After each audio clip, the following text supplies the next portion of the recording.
Welcome to the Rim Break Rodeo. We hope this video helps. In this video, I will explain how to use a school computer. First, find the power button, often a small circle or square, usually on the monitor or the computer tower itself. Once powered on, you'll see a login screen. Enter your unique student identification and password carefully. Remember, these credentials protect your personal files and school resources. Take a moment to observe the desktop.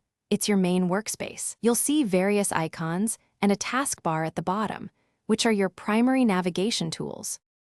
Now, let's explore essential software. Most school computers come pre-installed with productivity suites, like word processors and presentation tools. You can usually find these in the Start menu or as desktop shortcuts.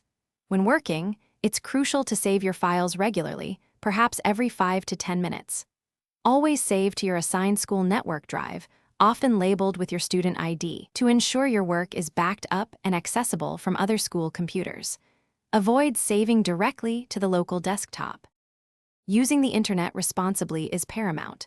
School networks are filtered, but it's still vital to use them solely for educational tasks.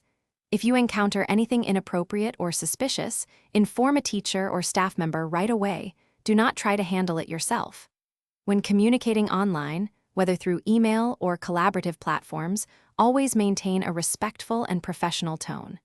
Remember, your digital footprint is lasting, so think twice before posting or sharing any information. Finally, proper log-off and computer care are essential. Before stepping away, always log off your account fully to protect your privacy and data.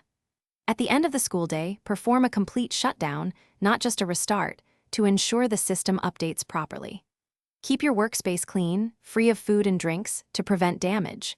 If you notice any technical issues, like a flickering screen or a non-responsive mouse, report it to your teacher or the IT department promptly. This helps maintain the equipment for everyone. Thanks for watching. Consider subscribing if we helped you.